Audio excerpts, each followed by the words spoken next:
going to be going back to movies again to finally talk about our final subject of Special Distance Syndrome. Now, all you need to know about our final subject is that he made a romance movie that was based on a disaster that happened in 1912, a sci-fi series that refused to frickin' end, and another sci-fi series that refused to end that has basketball-playing cat smurfs. And this filmmaker came all the way from Canucky Land. Canadians are weird! You may have heard of him. Hell, you might already know about him if you're watching this video. But for whatever reason, if you've been living under a rock for a while and don't know who I'm talking about, well, here he is. Sweeten, enhance, beautify. Sweeten, enhance, beautify. Sweeten, enhance. Looks like James Cameron's got the idea.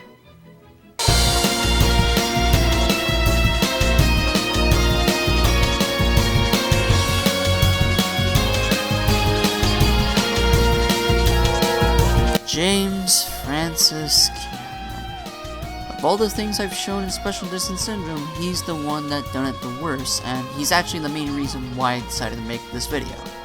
Now, what's my thoughts on James Cameron? Is he the best filmmaker, what many people would say? I mean, he's alright. I mean, he's no Ethan Coen or Sam Raimi, or hell, even previously mentioned Terry Gilliam.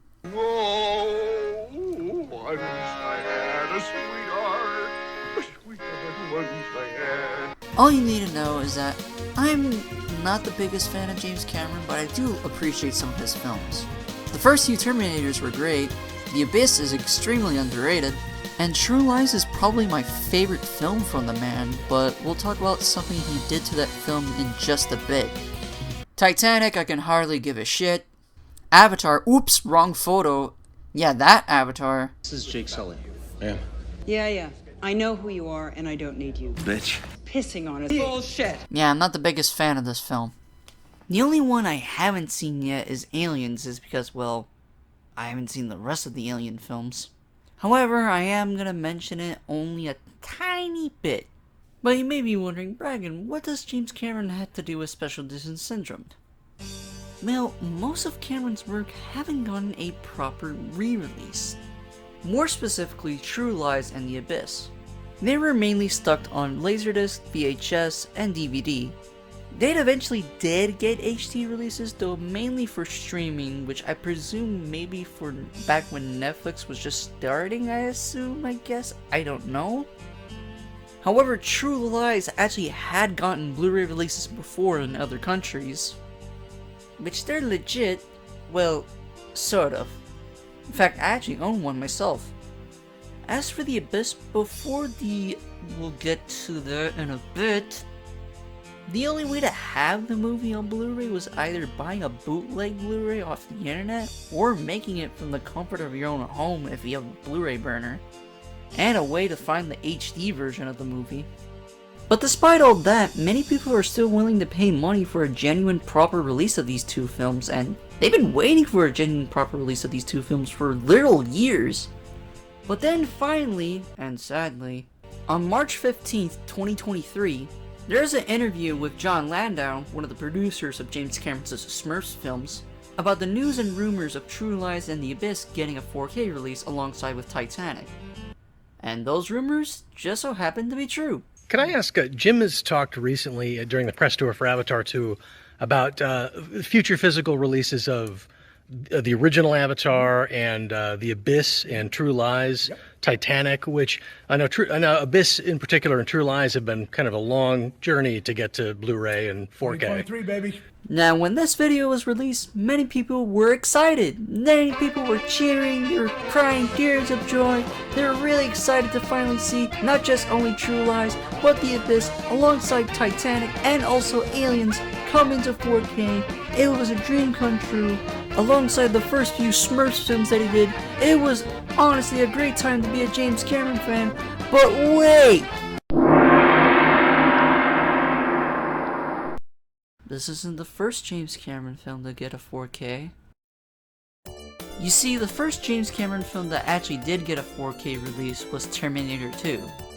I would say that, but at the same time, it's not really a proper 4K release. Similar to what happened with The Phantom Menace, In 2017, Terminator 2 was re-released in theaters as Terminator 3D. Not to be confused with the 3D show that was in Universal Studios, but a newly restored version of Terminator 2 that is in, well, 3D. However, the changes to this is way more worse than the 3D version of The Phantom Menace. How so, you may ask? Well, there are several reasons. The coloring looks a bit off, no film grain, and the inclusion of CGI cover-ups like covering up Robert Patrick's balls and also the truck's windows, but the worst offender has gotta be the replacement of Arnold Schwarzenegger's stunt actor's head, but with a very, very poor Arnie head included in his stunt actor's body. However, there is some speculation with this release that if James Cameron did these changes or not.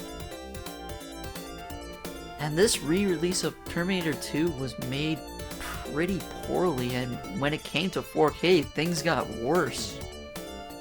This release was so bad that the 4K itself is literally the cheapest 4K you can actually buy online.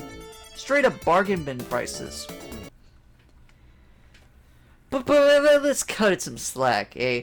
This was during a time when 4Ks were sort of new, right? You know, I feel like James might have improved the ways how he does his 4Ks, right? Right? Well, to break that answer, remember this image from the very beginning of the video?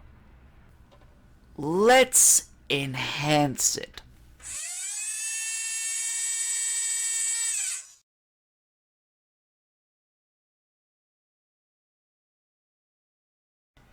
Now, what we're looking at is a still taken from the official 4K of True Lies. Now you may be wondering, oh, it's DNR'd again. How obvious? It gets worse than that. You want to know what James used for not one, not two, but all of these 4Ks?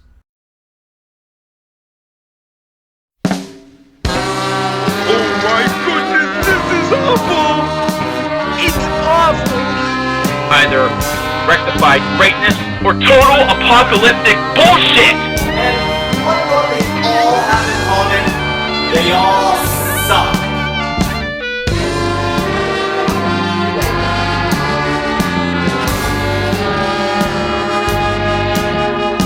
It's mine! All mine! All mine!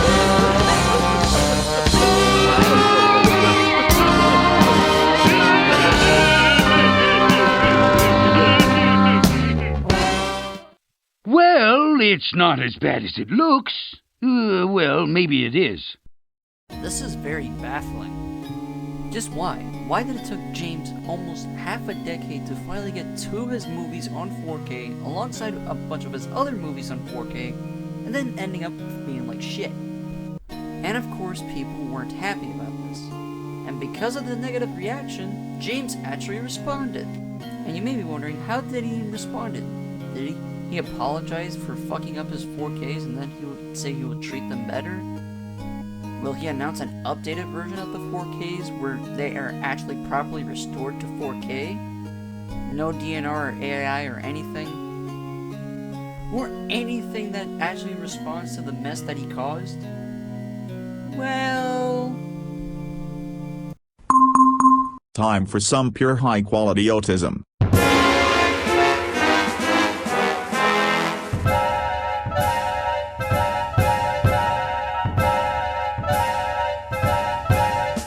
When people start reviewing your brain structure, they need to move out of mom's basement and meet somebody, right? I'm serious. I mean, are you fucking kidding me? I've got a great team that does the transfers. I do all the color and density work. I look at every shot, every frame, and then the final transfer is done by a guy who has been with me for years. All the Smurf films are done that way. Everything is done that way. Get a life. People, seriously.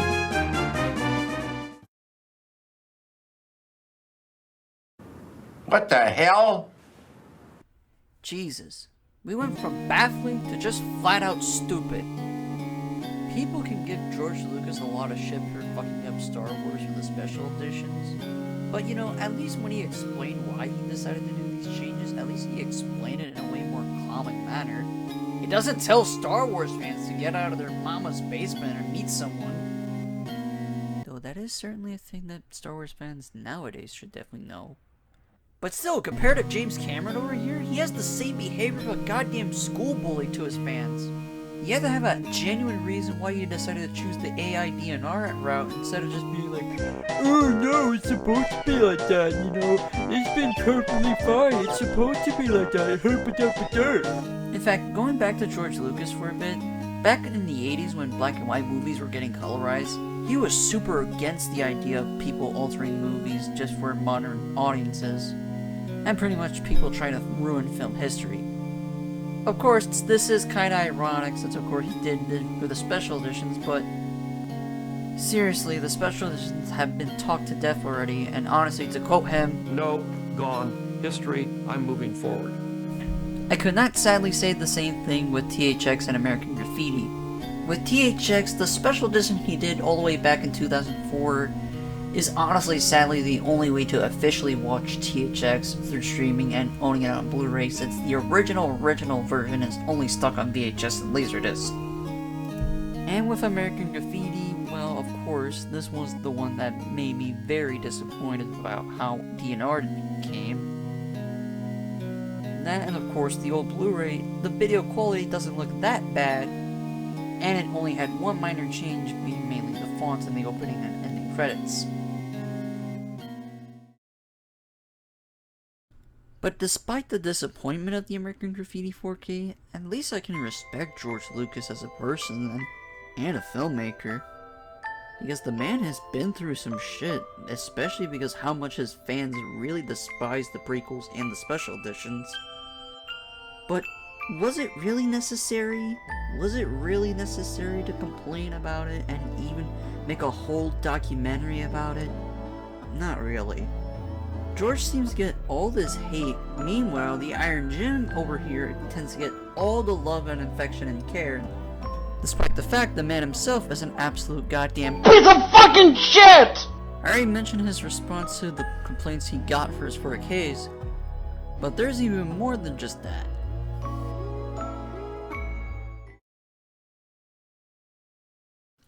For starters, when he was shooting Aliens, the movie was actually being shot in the UK, and while in production, most of the crew went off to have tea. But Jimmy doesn't like tea breaks. Instead of relaxing or joining in with the crew and having a nice cup of tea, he decides to push the damn tea cart and then really force everybody to continue working on the movie back to the United States. Or how about when he was working on The Abyss, where nearly one of his actors, Ed Harris, was drowning. Meanwhile, well, Jimmy was over here filming him nearly drowning. Which eventually led to him really disowning the movie at the end of the day. The argument he had with Arnold Schwarzenegger with the lighting in True Lies, then making most majority of his film crew not have breaks at all. Not even for the freaking bathroom.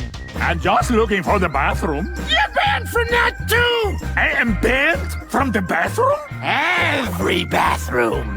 No!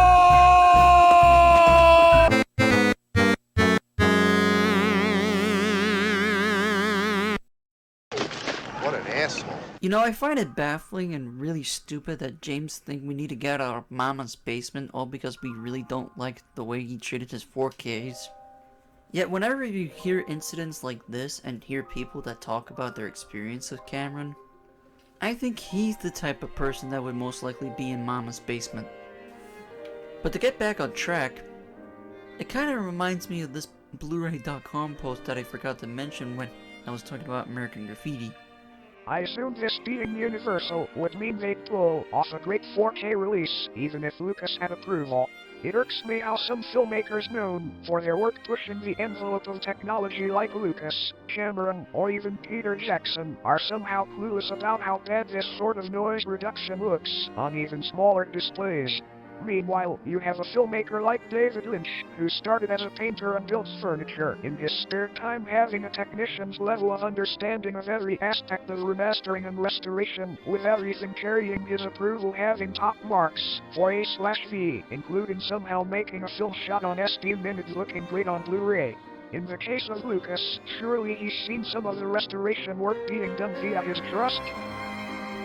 This is something that many people definitely really need to know. Not just only filmmakers, but even people that either preserve music or video games. And not just only people like George Lucas or Peter Jackson, but mainly especially people like James Cameron over here. However, to add salt to the wound and to show how long this video that's been going on, it seems that many studios have been copying James Cameron's homework and started to use AI for their upscales. And to even shoot myself in the foot even further, right after I was done doing part 1 and 2, there was a 4K release of the very first Terminator that came out months after the previous movies were on 4K, which from what I've heard is even far more worse than the other 4Ks, and also it was also screened in theaters, and I'm sick of special edition syndrome. I really need to start wrapping up over here. I just want to say something, and that is, even though I've just been mainly talking about bad 4Ks throughout this series, and also bad remasters, because not every 4K or remaster is not that bad.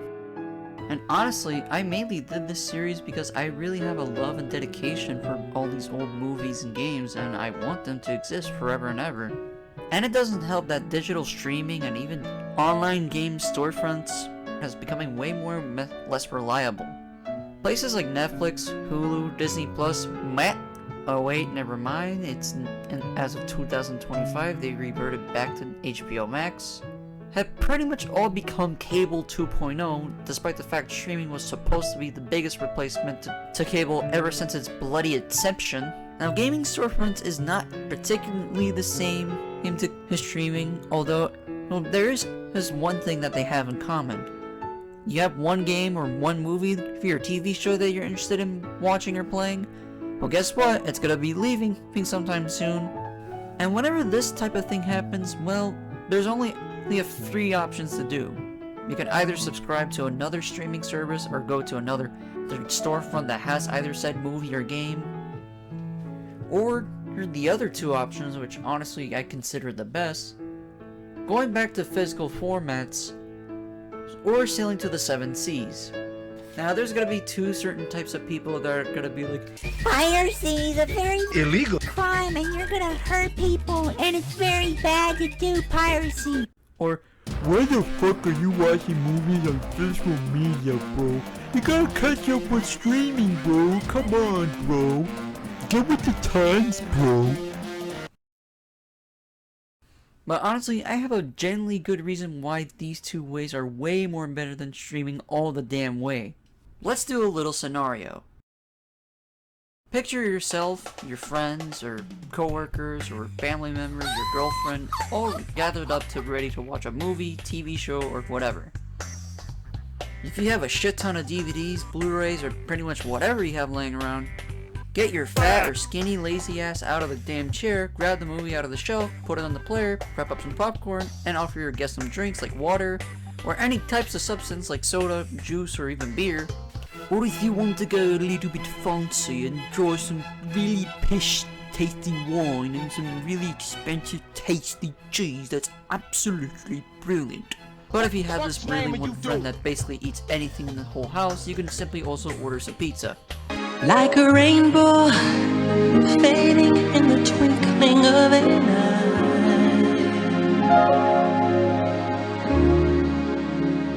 Gone too soon. It's that easy. Now let's do the same scenario but with streaming. Let's say you and your friends wanted to watch American Psycho. Alright, hey cool, let me check on Netflix. Wrong. Okay, then let me check on Hulu. Nope. HBO Max? No. No shit. Okay, Tubi. Tubi is a free streaming service. Maybe it's on there. Alright, Fine, I'll use AMC Plus to watch the movie then. You know, it's so weird that people tend to prefer streaming over for physical media, despite the fact that streaming costs way more too freaking expensive. Compared to buying something on a physical format like DVD, Blu-ray, or 4K Blu-ray, the prices tend to be very cheap for them. Like literally, I can go to my local Walmart and basically find whatever movie, show, or anything I wanted to watch on those said formats, and would cost way less compared to trying to find it on another streaming service and having to subscribe for it. Now I know there's also the option to rent movies too. Prime Video is a great streaming service that tends to have plenty of movies that you can either buy or rent, but Prime Video has its own issues. But that goes with any digital rental or movie purchase site. And if you think paying $15 to see a movie in a theater is apparently expensive, imagine paying $25 to rent the mofo. With that kind of money, you could basically buy the movie on Blu-ray and watch it whatever you want and whenever you want. And plus, you own it. Honestly, compared to renting places from places like Blockbuster, you can get an amount of 5 or 10 movies, or even more. And the total of having a bunch of movies to rent would often cost either 10 to 22 bucks. Sadly, places like Blockbuster, Hollywood Video, Movie Gallery, Family Video, and many other video stores are pretty much now food media. But since then, there has been many brand new mom and pop video stores around across the United States and Canada. Except for my neck of the woods for whatever reason. It could really use one, you know.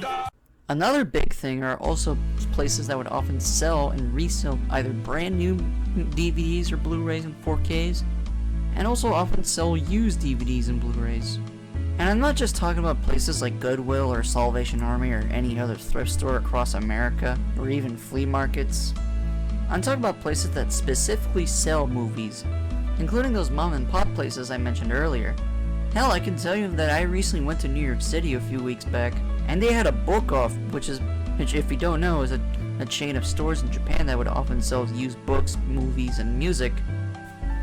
And they had a great selection of movies and TV shows, and even a great selection of music and games, and even American comic books too.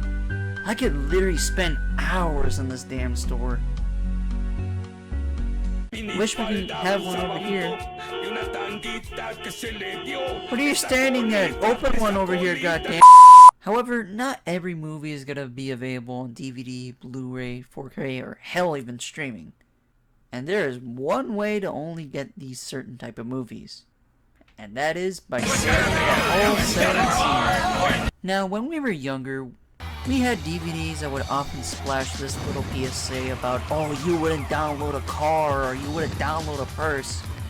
And basically saying to us kids that downloading illegal movies or music is completely wrong. There are how many times that your favorite e-celeb has basically said, oh guys, I don't condone piracy because it's a very bad thing to do, and da da da da da.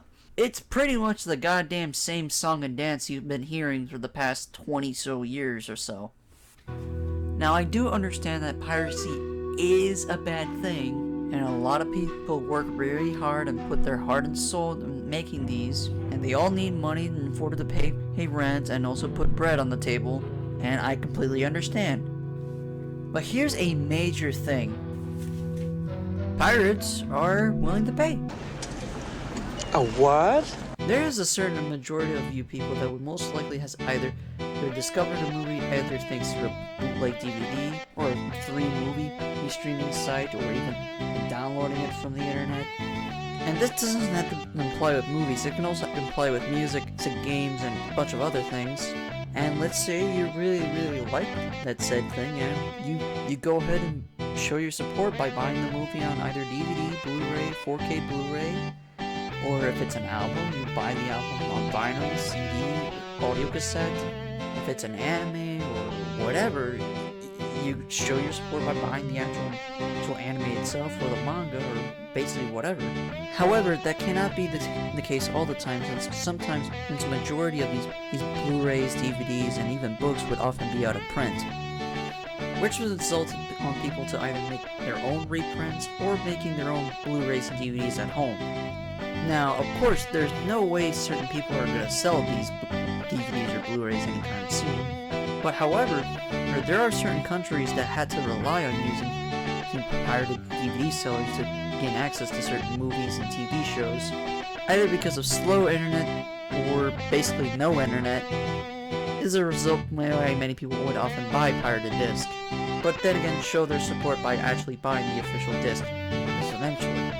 Plus, there's a great variety of certain albums, movies, books that haven't gotten any proper re-releases or even official releases anywhere. I can tell you a certain thing that happened with me. A few years ago, I actually saw the Disney anime Fireball, a CGI animated miniseries that was produced by Disney and a Japanese studio that only aired in Disney Channel in Japan and also in some other countries like Russia. Apparently, it was gonna get an English dub all the way back in 2006 for Jetix, it's now known as Disney XD, but it wouldn't happen, and for the longest time, the only way to watch this show in English is definitely through English fan subs, which was what I did. But then finally, the show eventually did get an official English dub and an official subtitles release, and it was eventually put on Disney Plus in the UK. This is actually kind of weird and strange since the studio that produced the dub is based in California and most majority of the cast is American, but the show is available only in Disney Plus in the UK. I mean, I can understand being in Disney Plus in Japan since it was a Japanese show, but what? An English dub only for the UK and not in like America, Canada, or anywhere else? But this isn't a big issue since we can just simply use a VPN to bypass it and be able to watch certain shows that aren't accessible to our American and streaming services. Though the last time I checked Disney Plus UK, they actually removed Fireball on Disney Plus. Oh, God damn! But don't fret, because thankfully, thanks to a certain crew, the Disney Plus version of Fireball has been well preserved and well archived and is now available to be downloaded all across the internet. It's free real estate. But wait a minute. How in the hell did we get here? Oh, yeah, right, James Chudrin, alright. But to go back on my tangent about pirates are willing to pay, the thing that PSAs and certain people would always say is that, oh, piracy, it harms certain people. But in actuality, it really doesn't. You may have heard this quote by Gabe Newell many times, is that piracy to us, so we don't really worry about piracy. You know, when we think, when you look at the top 10 issues on our list at any given point in time, piracy is almost never, something that's on that list. And the reason that we think that we don't have issues with piracy is that there's misconceptions in the industry about what piracy is, right? There's assumption that what is piracy? Piracy is about people who want to steal stuff from you, right? That they don't want to pay any money and they want to get your content. But when you look at the fact that these people have, $2,000 PCs and, they're spending $50 a month US more on their internet connections, clearly they're willing to spend money. So from our point of view, what we saw more and more is that piracy is a result of bad service. if more companies are willing to provide good service on bringing in either a product, then we'll be able to buy said product. But if the product is absolute dog water, or if it's been preserved or restored in the most dog shit and bullshitest way it's possible, then we're not buying it. But if the product is really good and well preserved and well restored, but the only issue is that it's only available in a certain region, or if it's out of print, then bring it over here and we'll buy it, or if it's out of print, then reprint it. And without piracy, we would have never even give a shit about buying them. Some people would have never given a shit about the Mother trilogy if it wasn't thanks to emulation and fan translations. Most people would have never given a shit about Star Fox 2 if it wasn't for the leaked beta builds. Hell, most people wouldn't find out how horribly and laughably bad the Star Wars Holiday Special was if it wasn't thanks to piracy. The entirety of the cast and crew behind the Roger Corman Fantastic Four movie would have never just found out that the movie was released if it wasn't thanks to piracy. Many people have found certain things that they love dearly, all thanks to piracy, and they are 100% willing to pay. Even people like you and me. I would have never discovered certain games that I really like if it wasn't for piracy. I would have never discovered certain movies if it wasn't for piracy. I would never discover certain comics if it wasn't for piracy. You get the gist, is pretty much. And of course, I am willing to pay. Only issue is that there are certain games and books and movies that are not available, either because it's for a system that's either a hunk of shit, or the official Blu-ray, either an import or an American release, whatever, is out of print. So, I'm sorry, I had to rely on piracy in order to obtain these types of shows, movies, and games. What I am not sorry for is basically people not bringing over these certain games, movies, TV shows, or even reprinting the actual DVD or Blu-ray, no matter if it's an American or even a foreign import. Just let us have it. Just let us buy the products. We're not doing any harm. If you let us actually buy the product and let us be happy, then we'll actually pay and be happy to own it. We want to show the support and see the people behind these pieces of work that we enjoyed succeed. So let us buy them and we'll all be happy. But why the fuck are you wanna buy it on DVD and Blu-ray? Why don't you use a streaming service?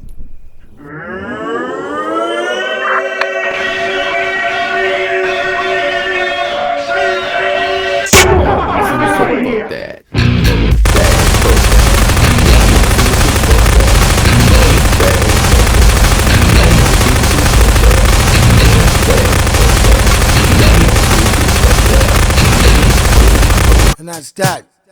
Nope, it's finally time to wrap everything all up. I hope you guys really enjoyed this video. In fact, this video took way longer than I expected it to, and I deeply apologize. Some of the earlier halves of these videos were done in 2023 and 2024, and a lot of things has changed since then, and there's also have been other videos that cover the topic way more better than I could. But I might as well finally finish mine before, I don't know, Yandere Dev have finally finished his Yandere Sim or something like that. That and to show people that I am not dead, I'm still alive, and still kicking and doing other things. I've just been very busy outside of the stuff doing on YouTube. I don't know when's the next time I'm ever going to do a video again, but I hope you found this video either entertaining or somewhat informative. Will I ever make a video like this ever again? But if you enjoyed it or you did not enjoy it, please let me know in the comments, and if I got any misinformation or any information wrong, also do let me know in the comments below. I know I missed out certain movies and games that I could have talked about in this video, but honestly, we would be here all day talking about it. And if I couldn't do it, maybe it could be something for a potential future video, or something of a similar topic, like I did here. Anyways, thank you all for watching, and I hope you have a wonderful day, afternoon, and night. And always remember, if you ever decided to become a film archivist or a game preservationist, or any archivalist at all, always remember, never trust the camera. I'd rather read a good book or see a good film.